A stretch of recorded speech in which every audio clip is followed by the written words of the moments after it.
what is that? Oh, It's kelp. Get me out of here. Angry kelp. Okay, welcome to Captain Respawn. These are I'm being chased by horrifying. monsters. Wow. You And I'm didn't need Matt. to see or anything. Oh, and I'm Kelp Boy. Oh god, it's not the kelp boy. Anything but Hey. kelp. So, Oh, yeah. since we're taking this week to vent about random things, Yeah. I'd like to vent about my class.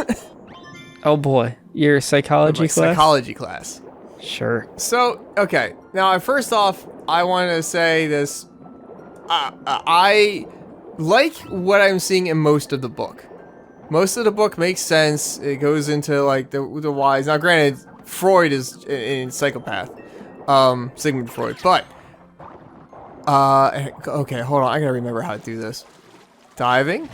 No, that's not diving. Okay, I got this.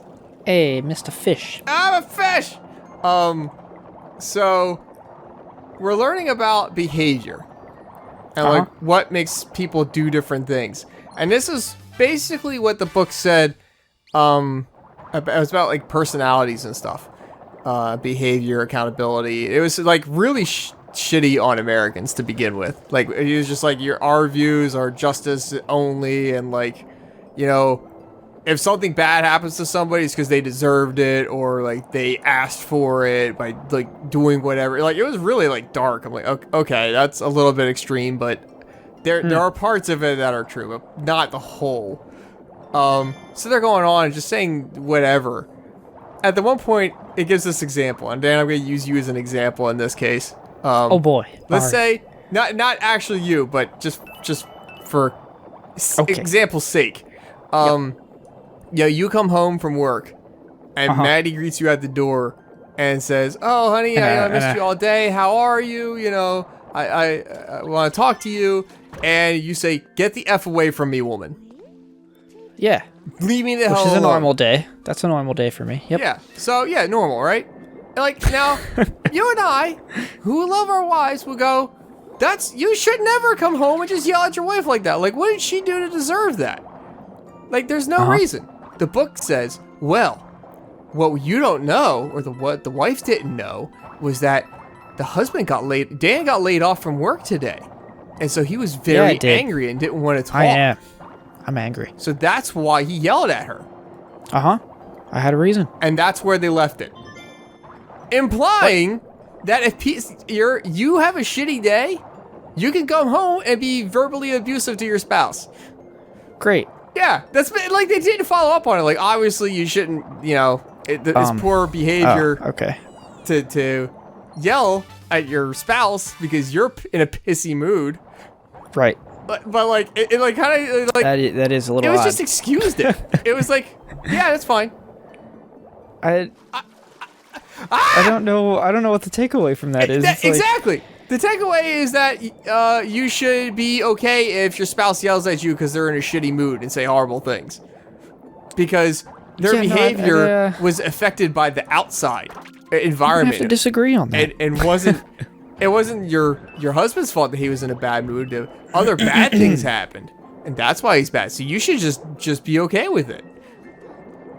No, absolutely not. I feel like there's a lot of people that would have a lot of problems with that book. Yeah. I get what they were trying to say. They're like, look, we're want to blame the guy's internal for the way he was acting, but it really wasn't. It was this situation caused that. Yeah, but you know what? If someone comes up during my work and takes a knife out and stabs me, I'm not going to go home after getting home from the hospital and tell Brittany that she's a piece of crap because someone else stabbed me. That's on me. Now, if she's bothering me, and like, I would be like, hey, I had a rough day. Do you mind not joking with me right now? There are two ways to handle that. You know what I mean? I know exactly what you mean. I couldn't do it. You just gotta be so mad. Yeah, I don't know. It just made me so mad. How old is that book? I gotta ask. You know what? I have it right next to me. Oh boy. Psychology. Oh boy, it's nice when you just have things. Yeah. College. All right. Oh no, you know what? No, this starts at chapter 9. I don't have the. It's new. It's like a couple years old. They also like to do weird stuff like describe people's behavior like after 9/11 and use that as an example, and they like, kind of gloss over. I'm like, hey, that was like kind of a major thing. It was. That's kind of like just going, oh, the Holocaust, you know that was no big deal. We're gonna use that as an example. Hitler was a great man, but yeah, he's a great leader. Like, you know, great guy. Oh my gosh, he motivated thousands of people. So I think I'm gonna fight for the book a little bit.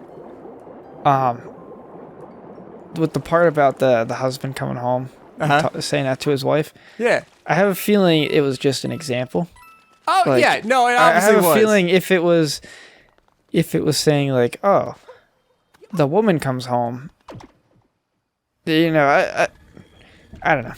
I don't know what I'm saying. Yeah. I just think it was worded properly, or it was taken in the wrong way. Yeah, it was not smartly worded or exampled. Like they could have said like, you know, he ignored a joke or didn't like respond to it or something like that, and it wasn't because he didn't care. It was because he was in a bad mood because he got laid off. That's different. Long story short, people treat your loved ones with respect. Yes. God forbid. That's it. Look, I've said it on the channel before, but for anybody new who's watching, again, thank you for watching. When I worked at Staples, I had to sit through a 30 or 45 minute video that basically was like, here's how we're going to treat people. Here's how to treat customers. Here's how to do this. Here's how to not steal. Here's how to, you know, from the company. Here's how to do bad. Here's how to not steal. Yeah. I love that. Like, oh, dude, like if you take a pen, that's theft. You have to pay for it. Like, duh. Most people know that. They haven't have it explained. But after the whole video, I turned to my boss. She's like, does everyone get that? I went, yeah. So basically what you're saying is don't be a dick. And she just looked at me and was like, anything you bad. Can't say that, but yes. That's exactly it. Yes. Yeah, that's how my job was. In the beginning, there was a lot of a lot of the same things. They were just like, this is how to act around people. It's like, I have lived for like 21 years so far. I know how to socially interact with people. Yeah, I'm not good at it, but I know how to do it. You know, some people have difficulty. What is happening here? Scary. Very scary. Huh. You know what America does that I do not like? What is that, Dan? It's like the one thing that I can complain about in America is all the European countries, they have very relaxed work ethics. Very relaxed. Like, you know, they take long lunches. They're not as stressed. Americans are just like, work 5 days, 8-hour shifts, straight, no breaks. And that's just kind of like the expected American thing. Yeah, you gotta work hard, but it's just like every once in a while you need to take a break. Like, your mind needs that. Yeah. At least in my opinion, I think that every once in a while you need to have like a morale booster. One of the most dangerous things an employer can do, especially to good employees, is burn people out. Yeah, that is like the worst possible thing. That's as my job as a manager. I always am trying to spread the workload and not get people burnt out, or at least to the best I can. You know, right?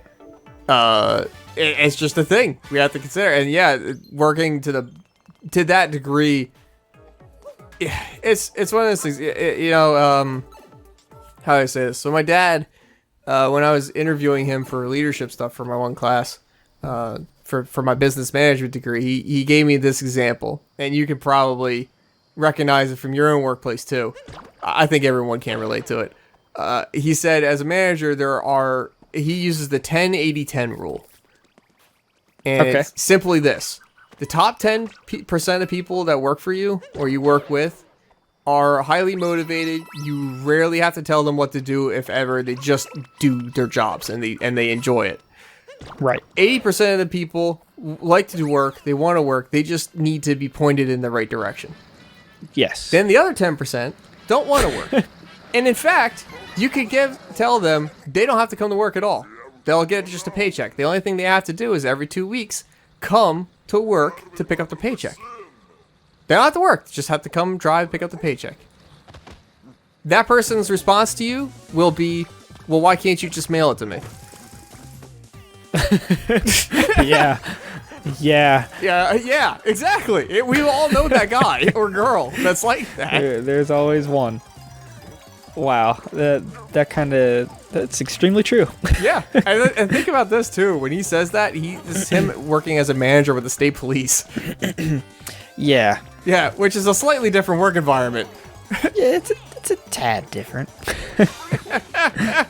So that is very well said, though. I do really like that. Right? It's a good way to look at it. So, yes, we do need to chill, I think, a little bit on the amount. I think there needs to be longer work breaks. And, like, if someone takes their lunch, you respect that. I try to do that. I also like flexibility. Yes. Like, at my work, if you have, like, a doctor's appointment, you know, just come back and work 2 hours extra. But if you can't come back that day, you know, just work another couple hours the next day. Yes. You know, or, like, if you have like a funeral to go to or something, like on a Friday, just work a couple extra hours per day and just not come in Friday. It's nice to be flexible. Yes. And it's nice. That is in an adult working environment as opposed to retail. Yeah. Which is you're screwed. Yeah, you don't come in when you're supposed to. That's your job. Yeah. Like, you lost it. Yeah, that is I think the technical term for that is flex time. What you were describing. And some companies do that, and others are like, no.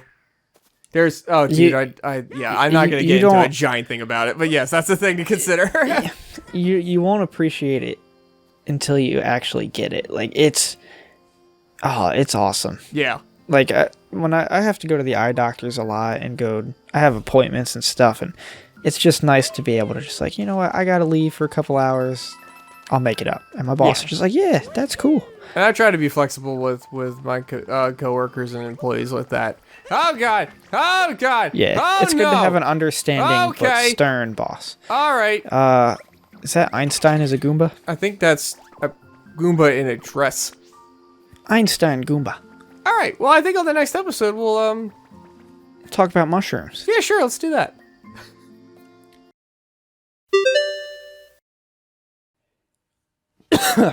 Oh gosh. I'm dying.